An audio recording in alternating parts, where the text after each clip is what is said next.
we've got to predict the SEC. Kind of the main event, I guess. So let's dive into it. There's nowhere to start. Let's just dive in. We're going to go random.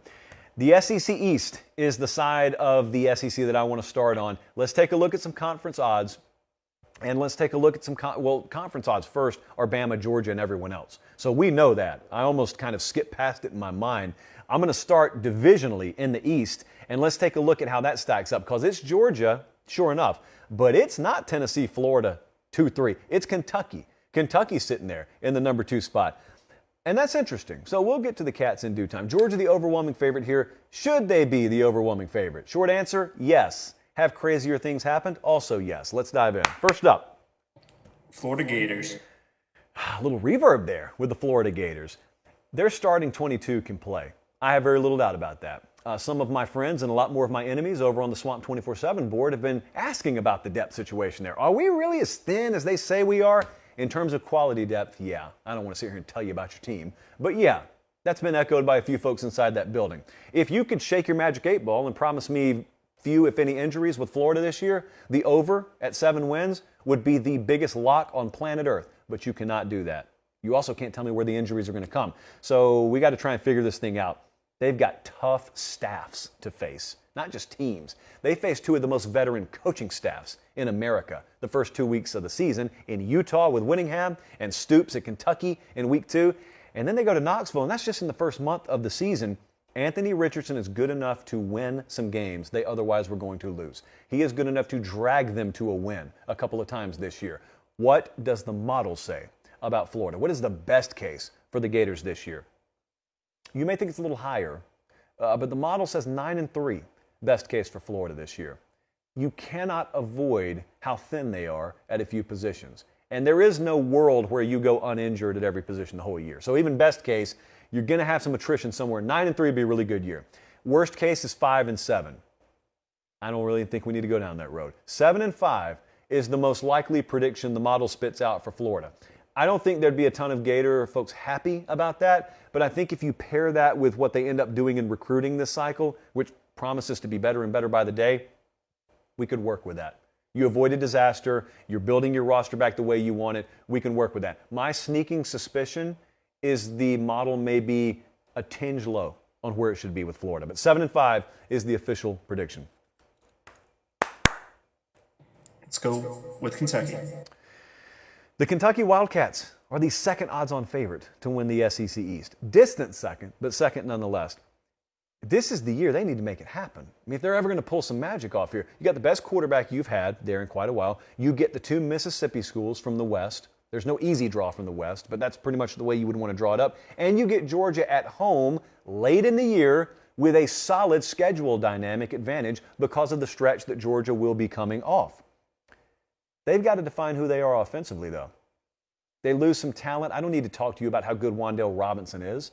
I also don't need to talk to you about how good Will Levis is. Everybody's got an opinion on that already. I'm very interested at, come December, what we claim their offensive identity is, though. See, Chris Rodriguez, I think, is one of the more important players in the SEC this year. The running back there at Kentucky had 9 games last year of 100 or more yards. He's going to have to be a workhorse for them. That's even with Will Levis in the backfield, because balance is ultimately what they're going to need. They can't be what Mississippi State is offensively. They need a good balance there, and they need to feature guys like Chris Rodriguez. He needs to be a guy that is around that early November timeframe when Georgia comes in there in contention for all SEC honors. What will that game mean, by the way? That November 19th date against Georgia, what will it mean? Will the East be on the line that day? That's kind of in the remains to be seen camp. Let's take a look at the record projections. What does the model say about Kentucky? Best case, 10-2. Worst case, 6-6, which in Kentucky terminology is not a terrible worst case to have. The prediction is 9-3. So the model's buying Kentucky. We got them top 25 in the country. The model buys Kentucky. 9-3 puts them right in contention for the conversation they're not normally in. If not even the SEC East, you're talking about in some scenarios being in that New Year's Day bowl rotation, depending on how things shake out. So 9-3 for Kentucky, a very, very solid year to say the least. It's time to talk about the Bulldogs. Yeah, I figured that was coming. Georgia lost a lot of first-round talent. That's the bad news. The good news for them is they've also got a lot of first-round talent. You just don't know their names yet, but you soon will. Georgia's the overwhelming favorite to win the East, over-under win total of 11. I have a fascination with how Kirby Smart plays this thing this year because I am fascinated to learn whether they're ready to lean on offense to win games. Everyone loves to talk about that offensive revolution in Tuscaloosa about 8 or 9 years ago, and I'm looking at Georgia, and I've been a believer they've tried to evolve a little bit the past couple of years, and for differing reasons, they haven't fully been able to dive into it. Now they've got to lean into it. They've got established quarterback play. Although they're a little bit thin there, they've got good wide receiver talent. This is the deepest tight end room in about 70 years college football has seen, and I just don't go back further than 70 years. So they need help at wide receiver. If they can stay relatively healthy there, this should be a team that can win games offensively and give that defense time to round into whatever form they're going to end up being. What's the best case for Georgia? This is a team that now and for the foreseeable future will always have a best case of 12-0. Their worst case is no lower than 9-3. It's hard to be that talented and fall below 9-3 worst case. Our prediction for Georgia this year is 11-1. Because while they are very talented, I do think that when you're replacing what they're replacing defensively, when you're coming off a title and you have some more greenery on your roster that needs to get its collective feet under it, and you don't have a dynamic Heisman-type presence at quarterback, you're due for a loss somewhere along the way. Hey, you lose games sometimes coming off a title, and it ends up being the best thing that could happen to you. So that's how I'm going to present that loss in a positive manner for Georgia fans. 11-1 is the prediction for the national champ from last year, which puts them right in contention for the same thing again this year. Let's go to Missouri. Let's go to Missouri. They need to buy time for this recruiting class. They just brought in a pretty good one. Luther Burden, for example, that's a wide receiver they'll get on the field immediately this year. Their over-under win total's 5, though, and it's hard for me to expect a ton out of the quarterback position for them this year. We've been surprised before. I don't know. And they play in the wrong conference to be saying that kind of stuff. They need to be bowl eligible. That's what they need to be. So you're looking at their win total there. They need to find a way to bowl eligibility. Don't go backwards. Buy yourself some time. Don't have the 4-8, 3-9 type disaster. Colin, let's go right to the record projections here. What's the best case? The best case would be 8-4. That would be a phenomenal year for Missouri. The worst case has disaster written on it, though. That's 4-8. And that's where a lot of folks go into year 4 under Eli Drinkwitz, and they question whether he needs to be the guy. You've heard that conversation before. Ooh, the prediction's 5-7 here. That's what the model spits out. You miss a bowl game, you go backwards, and all of a sudden, you look at the schedule here, they miss Alabama this year. They did not play Texas A&M this year. So it never gets easier in the SEC. I don't know what 5-7 would lead to conversationally, but that's what the model spits out from Missouri. South Carolina. Let's go to Columbia, South Carolina. This is the toughest team to project in the SEC East because I fully believe in the progress there. I also fully believe in the difficulty of schedule. That's not something they can afford to worry about, but we sit behind the mic, so we can afford to worry about that. Spencer Rattler is one of the most important players in college football this year. Number one, because he could single-handedly impact multiple teams' seasons, including South Carolina, but also for the future of this program, if Spencer Rattler ends up being what they hope he is this year, boy, they could package that up for a long time in recruiting, and they can package it not only in high schools, but they can do it in the portal as well. He is the gateway. Spencer Rattler is the gateway to opening up a new recruiting approach for South Carolina. And I think he's also doing a lot of good for Luke Doty there. No matter who's their starting quarterback, I think it's been very good for both guys. Over under win total is 6.5. It's a schedule that is sort of a tale of 3 parts, if you will. They've got that stretch early, 2-game stretch, where they play Arkansas and they got Georgia, but then a couple of winnable games. Then they dive into Kentucky and A&M, but then they got a couple more winnable games. And then they got Florida, Tennessee, Clemson at the end of the year. So at each stop, there are 2 spots on that schedule where you can't afford to catch your breath necessarily because every week's a competition, but you get what I'm saying. There's a difference in playing A&M and Georgia versus playing Missouri and Vanderbilt and Charlotte and South Carolina State. So if you got to play the teams they got to play, that's probably the way I would line it up. Let's take a look at the record projections for South Carolina this year. The best case for Shane Beamer's team would be 9-3. That would be a marvelous sophomore campaign there. Because of how brutal the schedule is and the possibility of injury, the worst case takes them all the way down to 4-8. The prediction for South Carolina this year is 7-5. I cannot stress enough. There is a path this year, especially if the losses are close, where 7-5 from South Carolina could mean they were a top 20 team, because that's how difficult the schedule is. So it's never been more important than with some of these teams with these high-end schedules to run that record through a proper filter. 7-5 for South Carolina is how we see that one playing out. I volunteer Tennessee. Yep, Tennessee. I think Tennessee's year 2 factor matters a ton. Josh Heupel came in last year after the hiring cycle. He had a ton of attrition in the portal, and somehow they still overachieved relative to the preseason expectation. Defense is a major question here. I don't think that's a shock to anyone. I've listened to Josh Heupel talk, especially a lot this past week, and he's talked about their depth. They've improved defensively depth-wise. He's not just talking about the overall talent level. He's talking about the guys they can depend on, the guys who are smart enough to put on the field, the guys who are competitive enough. Intangibles and tangibles. They have depth there. I think that will prove itself out. They probably won't be a top 20 unit, but they don't have to be with the way they can score. Cedric Tillman at wide receiver is already a household name in most places around the SEC. I think he nationally could be a household name this year. That depth on defense, let's just walk ourselves through. And let's say when we go to record projections here for Tennessee, let's say that is the case. If that defensive depth is improved, like Josh Heupel and his staff believe it is, you know what Tennessee could do this year? They could go 10-2. That's the best case scenario for Tennessee. And if they go 10-2, that's the team that's there in contention, right there alongside Georgia for the SEC East. So if 10-2 is best case, what is worst case? Worst case for Tennessee is 5-7. I think there's a pretty healthy gap there, obviously a gap of 5 games. I think there's a pretty healthy gap because there's still room here for them to go backwards record-wise. You come in year 1 and you do what you do, that's not the starting point. They make you start from scratch every year. You got to win all those games again. So 5-7 is still their worst case. Model is high on Tennessee. 9-3 is what it spits out for the most likely record projection. That gets them the over in the win total. That gets them in some really good bowl conversation. That makes them potentially a contender for most of the year in the SEC East. And hey, it also means they sprung an upset or two.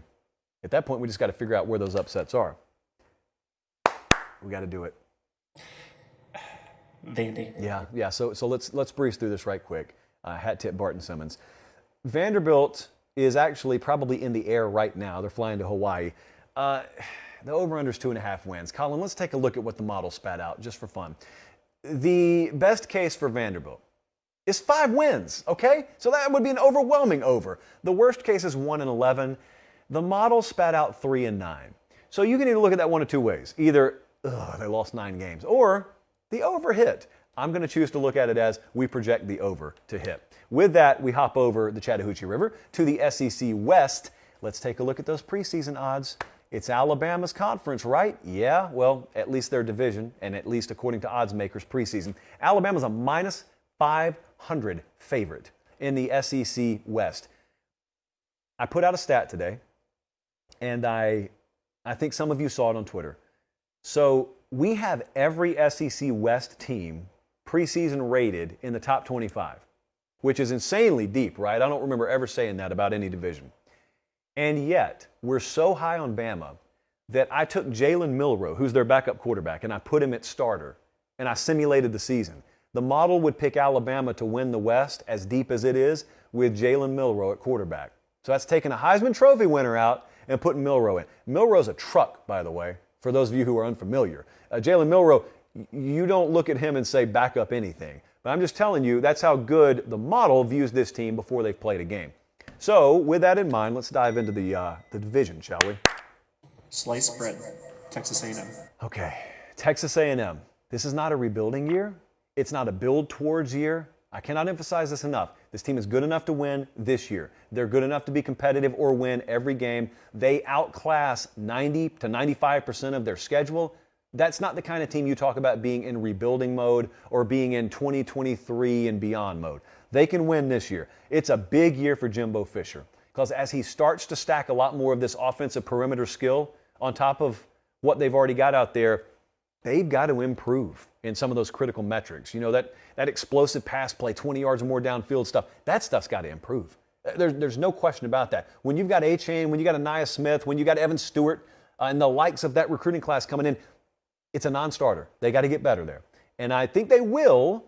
It's how much better. How big a quantum leap do you make? Their defense is going to get better and better as the year goes on. They got Miami and Arkansas early. They got App State in week 2. Let's not overlook that. There's a stretch there where they're on the road 3 consecutive weeks. They're in Dallas against Arkansas. They're in Starkville against Mississippi State, and then they're in Tuscaloosa. This is with no bye week. They're in Tuscaloosa against Alabama. I know some of you think that Alabama controls the schedule-making process. They don't. But this is not my evidence because this is evidence to the contrary. So Texas A&M, what is the record projection for them this year? Best case for Texas A&M is 11-1 because there's only one team they're going to face this year more talented than them. So you got a chance to go 11-1, especially if offense starts rounding into form and they do start doing more through the air than they've been doing in the past. The worst case is 7-5. That would be an extremely uncomfortable December conversation. Just going to spoil it for you now. If A&M actually regresses, the knock on them is they win 8 games. If they get better talent-wise and go backwards, bad December. Not a Merry Christmas for Jimbo. The record prediction here for Texas A&M is 9-3. And 9-3 is a really good year. I personally think they're capable of even more than that, but it's the model, it's not me. I think when you look at the role they could get on early in the year, and whether they get through that Bama game unscathed or not, they set themselves up. South Carolina, Ole Miss, Florida, Auburn, UMass, LSU, you're not going to convince me that they're not the better team and the favored team in every one of those games. I think that game at Mississippi State, by the way, before Bama is one of the biggest traps in the conference this year. But there you go. 9-3 is the prediction for Texas A&M. Next up, Ole Miss. Oh, boy. All right, here we go. Let me tiptoe around this. Ole Miss got a lot of really good pieces out of the transfer portal, and I credit their staff for doing that. How quickly can that staff turn pieces and individuals into a team the caliber of which they were last year? Because they were a double-digit win team last year. Their preseason over-under win total is 7.5 here. If you look at their schedule, and I think everyone who has bet them over or under has looked at it, they've got a ton of runway. They've got a really ultra-workable first half. They go Troy, Central Arkansas, Georgia Tech, Tulsa, Kentucky, Vanderbilt, Auburn. We're almost to Halloween. Then they get into the LSUs and A&Ms and Alabamas and Arkansas and Mississippi State. So, do they trip up early? Man, signs point to no. We've got an under bet on Ole Miss at 7.5. And I think Zach Evans is going to be a monster at running back for them. I have no doubt about him. I think he's going to be one of the premier backs in the country this year. I question whether they have anything close at quarterback to what they need to have this year. And then the second part is it is very hard to quantify how long it takes for all those transfer portal pieces to coalesce. If it happens immediately, you end up being what Michigan State was last year. But there are going to be some other cautionary tales in this new portal era that we're in. And I never know when it's coming. But I think if there is a wobbly tire in the West this year, my personal feel has been that it's going to be Ole Miss. Now, here's what the model thinks. So that's me personally. Let's take a look at what the model thinks. Best case is 9-3. The worst case it spat out was 5-7. But see, it's kind of in line with me. Thank you, model. The model spits out 6-6 as the most likely record projection. In fact, I may be higher on Ole Miss than the model. I may go 7-5 for them. So shame on the model. I'm here to defend you against the model. I just think things are going to get real very fast come mid-October. And if they're not what you hope they are, if they are what I think they are, it's going to be tough to find a win on the back half of that schedule.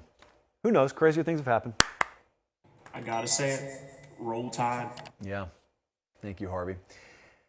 Alabama is the overwhelming favorite to win this division. This is not a rebuilding year anymore. That's the good news. So you get peak Bama this year. You may end up getting the best version of them we've seen under Nick Saban. It's going to be the best pass rush you've seen in the Nick Saban era.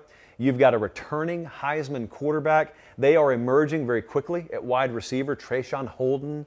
You know, I think a lot of those young guys whose names you don't know yet, you will know probably by the middle point of the season. Offensive line figured to be a huge concern for them. I don't think so. I think Tyler Steen coming in at left tackle and then J.C. Latham getting that time to develop and being plugged in now at right tackle, they feel good. And I feel good because they feel good about where they're at. The strategy against Bama, if you didn't know any better, is we'll just run the ball on them. Will you? Okay. Well, DJ Dale and Byron Young, who I'm really high on this year, and Justin Aboigbe, those are the three guys they'll probably start on that defensive line. Senior, senior, senior. You're used to being able to run the ball on them because you're used to having a bunch of kids start up front. Not this year. Not this year. So really interesting to see what they do in defensive line recruiting going forward. But for the here and now, there's not much of a weakness on this team. Maybe you don't have a dynamic pass catcher at tight end. Maybe, just maybe, they're not quite as good at corner as people expect. Maybe. These are such first world problems. Let's take a look at the record projections for Alabama. Best case is always 12-0 with them. I don't need to bore you with that. Their worst case is a double-digit win season. And they've got an incredibly underrated road slate this year. This is not a layup for them at all, but their worst case is still 10-2. This is a team that the model predicts to go 12-0. So their best case is also their most likely. We don't see that very often, only because you can't go 13 and -1, I guess. So 12-0, that's what the model likes with Alabama. More on the Crimson Tide in a little bit.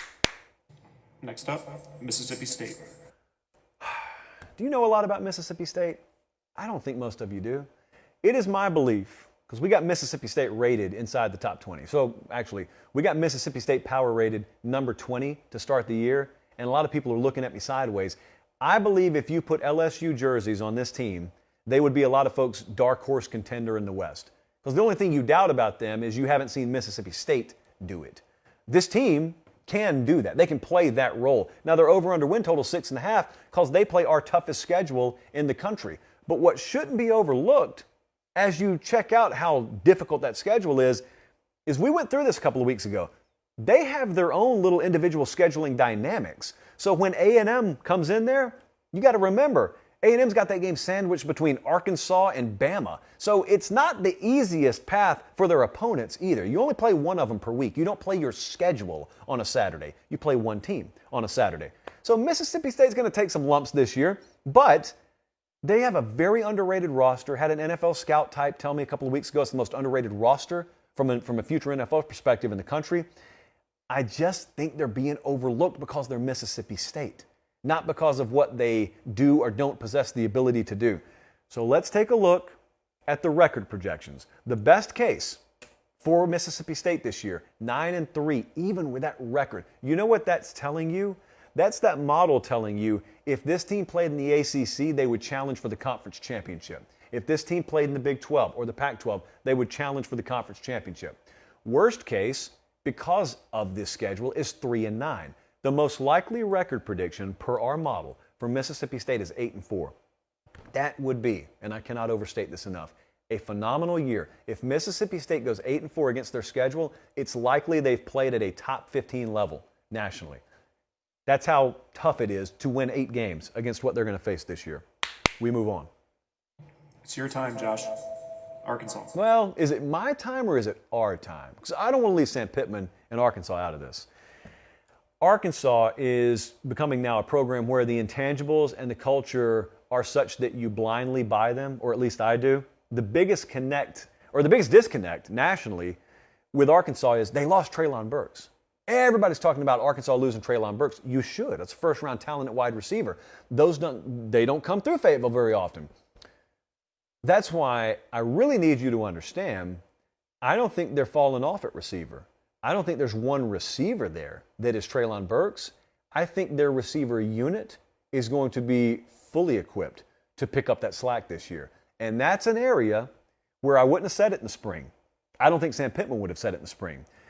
I think Kendall Briles, being this the first time he's ever had a returning quarterback, has a lot to work with still. They have a lot of improvement still to be had in their passing game. Even with how many accolades KJ Jefferson has enjoyed, I think they can get better in their overall passing metrics. I truly believe that this year. They'll always have what they need on the ground this year. I have no question about the mentality of that team. I think that they still feel targeted in a lot of ways. Number one, by their own administration, because if you look at the schedule, it's ridiculous. They go to BYU. I cannot wrap my mind around the fact that they're going to go to Provo, Utah in the middle of conference play, no bye week until afterwards.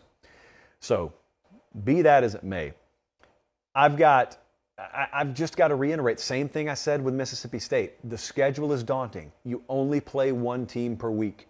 Arkansas doesn't have to play a schedule on a Saturday. They've got to play Texas A&M. They beat them last year. They get Bama. They get them at home. They go to Mississippi State, at Auburn. You get the picture. This is a team that can be competitive in every game they play this year. Let's take a look at what the model thinks with the records. Best case for Arkansas actually is 11-1, which is shocking considering I actually didn't make that. The model did. And secondly, because of how stiff the schedule is, but it goes back to what I talked about. The Alabama game is the only one that you look at and say, that's probably a sure loss. It's not even a sure loss there because they play them at home. Ask Texas what it's like going up there. Secondly, Bama struggled on the road last year.